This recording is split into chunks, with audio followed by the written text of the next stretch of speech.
There's a force field around you right now that you're completely unaware of. A magnetic pull so strong it's disrupting someone's entire equilibrium. They see you and something primal activates, something beyond logic, beyond choice, beyond their control. Their body responds before their mind can catch up. Their pulse changes, their focus narrows. Everything else in the room fades except you. And they're trying to act normal while internally they're absolutely unraveling because the attraction is that consuming. This isn't casual interest. This isn't, I think they're cute. This is visceral. This is the kind of attraction that makes someone rearrange their whole life just to be in proximity.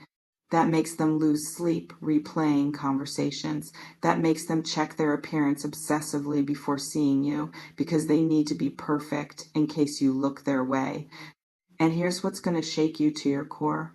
This person who's madly attracted to you in ways you haven't fully registered, there's a thread connecting your futures, a timeline where this attraction doesn't just burn hot and fade, where it transforms into something permanent, where the person watching you like your magic becomes the person standing across from you making vows. Welcome back. It's Anna. And tonight we're reading the cards for soul level magnetic attraction, the kind that doesn't ask permission, the kind that rewrites destinies, the kind that starts as obsessive wanting and evolves into choosing forever. We're looking at someone who can't stop staring at you and trying to understand what this pull means and where it's trying to take both of you. Let me reveal what the cards are showing about this overwhelming attraction. In the mystical architecture of how souls recognize each other, there exists a knowing that bypasses the rational mind entirely. Your soul knows someone before your brain can explain why. Your body responds to frequency before your thoughts can justify the response. You're pulled toward certain people with a force that feels like gravity. And someone is experiencing exactly that pull towards you right now. Not a gentle attraction they can manage, a magnetic force they're struggling to resist. Every cell in their body is oriented towards you. Every thought eventually circles back to you. Every plan they make includes hoping you'll be there. It's possible you've noticed this person but haven't fully registered the intensity of what they're feeling. Maybe you've caught them staring and they looked away quickly. Maybe you've felt their energy shift when you're near. Maybe you've noticed they find reasons to be where you are, but you might be underestimating how thoroughly you've captured their attention and imagination.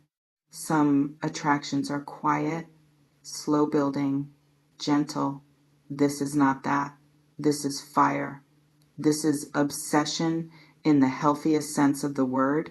This is someone completely intoxicated by your presence, trying to function like a normal person while internally they're screaming at the intensity of what they feel. You might be the first person who's ever affected them this way. They might have dated others, been with others, but never felt this particular combination of desire and reverence and need. Never wanted someone physically while also wanting to know everything about their mind. Never been attracted to someone's body while being equally attracted to their essence. Let me speak into what madly attracted actually looks like in someone's lived experience. This reflection invites you to consider: is there someone whose entire demeanor changes when you're around? Mad attraction shows itself in the body before it shows in words. The way someone's breath catches when you walk in, the way their hands fidget because they need to do something with the nervous energy, the way their eyes track your movement even when they're pretending not to watch, the way their voice changes, either getting quieter or more animated depending on how they handle intensity. In the physical manifestation of overwhelming desire, the body cannot lie. Someone might control their words, might manage their facial expressions, but micro expressions betray them. Pupils dilate, skin flushes, posture orients. The body reveals what the mind tries to conceal. It's possible this person is fighting a constant battle between showing how attracted they are and maintaining composure. They don't want to seem desperate, don't want to overwhelm you, don't want to reveal the full extent of their fixation because it might scare you away. So they're trying to seem casual while everything in them is screaming to get closer. Some people are good at hiding attraction.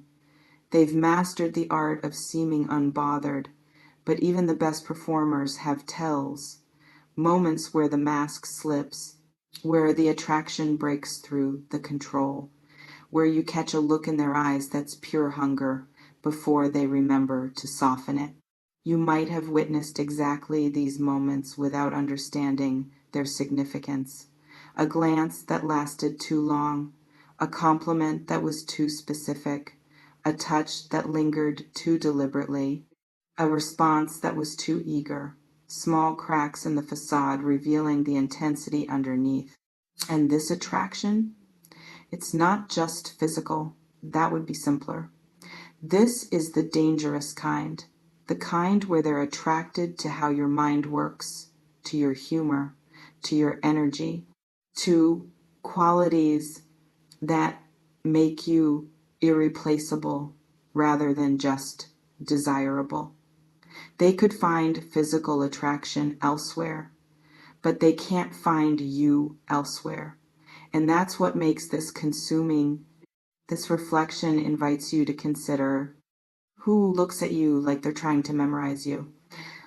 Let me part the veils and reveal what the cards show about marriage energy. The cards don't predict fixed futures. They reveal potentials, timelines that exist in energetic form, waiting for choices and circumstances to make them material, and in the spread of your current reality. There's a potential timeline where this attraction doesn't just burn bright and fade, where it deepens, where it stabilizes, where mad attraction transforms into devoted partnership. In the tarot's language of soul contracts and destined connections, certain cards indicate marriage potential. The Lovers, the Two of Cups, the Four of Wands, the Ten of Cups. And when these cards appear in someone's reading about you is less than #0. 5# is greater than they're showing what's possible if the right choices get made at the right moments by both people. It's possible the person who's madly attracted to you is someone you could build a life with, not just someone to date, someone to marry. Someone whose obsessive attraction to you now could become the foundation of lasting commitment later. Someone who sees you clearly enough to want you permanently. Some attractions are meant to teach lessons, brief but intense. They come into your life to show you something about yourself and then they exit. But other attractions are meant to stay, to evolve, to become partnerships that last decades. The cards are suggesting this might be that second kind.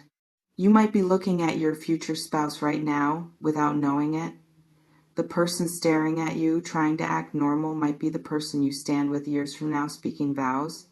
The attraction they're feeling might be their soul recognizing yours before either of your minds understand the depth of the connection. This reflection invites you to consider, is there someone in your orbit you could actually imagine a future with? Let me illuminate what needs to happen for attraction to become marriage. Attraction alone doesn't create lasting partnership. It creates beginning. It creates spark. It creates the initial pull that brings people together. But transforming mad attraction into actual marriage requires something beyond chemistry. It requires compatibility, shared values, aligned visions, the ability to build together, not just feel together. It's possible this person who's so attracted to you has more than just desire. They might have the qualities that make partnerships sustainable, the emotional maturity, the commitment capacity, the willingness to work through difficulty, the vision of future that includes you not just for right now, but for the long term. Some people are great at attraction, but terrible at relationship. They can create intensity, but not stability. They can make you feel wanted, but not safe.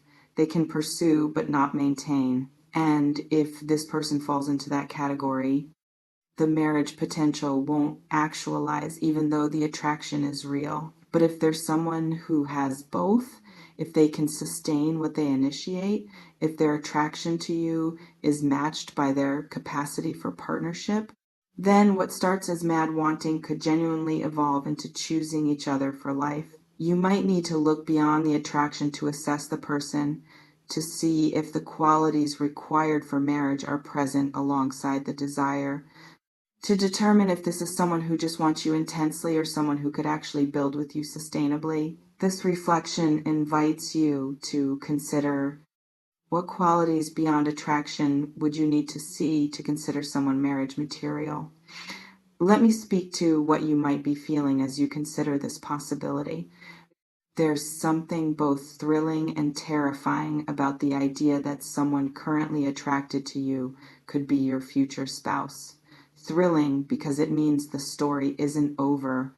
Terrifying because it means you might need to actually deal with this connection rather than dismissing it. It's possible you've been keeping this person at arm's length, not because you're not interested, but because the intensity scares you, because you sense that letting them close would mean something significant. Because some part of you knows this isn't casual, and casual feels safer than significant. Some people avoid their future spouse for months or years before finally allowing the connection. They sense the magnitude. They feel how much would change if they said yes. And they're not ready for that level of change, so they maintain distance even while the attraction pulls.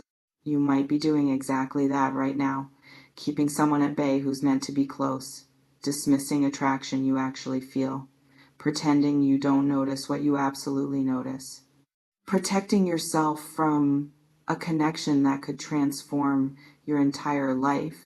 And the cards are inviting you to consider what you're protecting yourself from. Is it really this person? Or is it the vulnerability of admitting you feel the attraction to, the risk of hoping this could be real, the possibility that letting yourself want them back could lead to everything you've secretly hoped for? This reflection invites you to consider, are you avoiding someone you're actually drawn to? Let me reveal what the marriage timeline might actually look like. The cards don't give exact dates, they show seasons, phases, the general arc of how something could unfold if momentum continues in the current direction.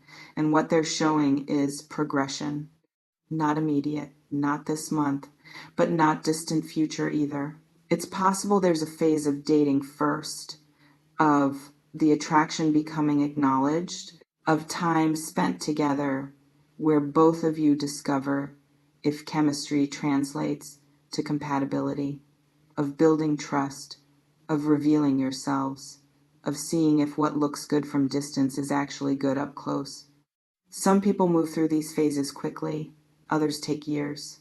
The timeline depends on both people's readiness, on how much internal work needs to happen before partnership can be sustainable, on life circumstances aligning, on 1,000 variables the cards can't predict precisely.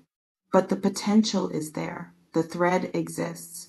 The person who's madly attracted to you could genuinely become the person you marry if choices align, if both of you choose each other repeatedly across time, if the initial spark develops into steady flame rather than burning out. This reflection invites you to consider, how would your life change if this person became permanent in it? Let me close by speaking to what you need to understand about soul recognition. Sometimes our soul knows before we know, recognizes someone as significant before our conscious mind can explain why. creates attraction that's deeper than circumstances warrant, pulls us toward people who become important even when logic says to be cautious. The person madly attracted to you, they might be experiencing exactly that soul level recognition. Their attraction might be their soul saying this one matters, even if they can't articulate why you're different from everyone else they've met. And your soul might be responding, even if you're not consciously aware. Might be why you keep thinking about them, why their attention affects you differently than others' attention, why some part of you is drawn even while another part maintains distance. May you trust what you feel beneath the fear. May you stay open to what wants to develop. May you recognize love when it's looking right at you. The attraction is real. The potential is present. The choice is forming. Someone is madly attracted to you. Their entire system is oriented towards you in ways that shock them. You will marry this person. There's a timeline where mad attraction transforms into lifetime partnership, where the person who can't stop staring becomes the person who never stops choosing you. But cards show potentials, not certainties.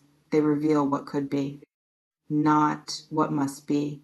The marriage timeline exists, but it requires both of you to walk toward it, requires choices, requires courage, requires both people saying yes to possibility. Trust this.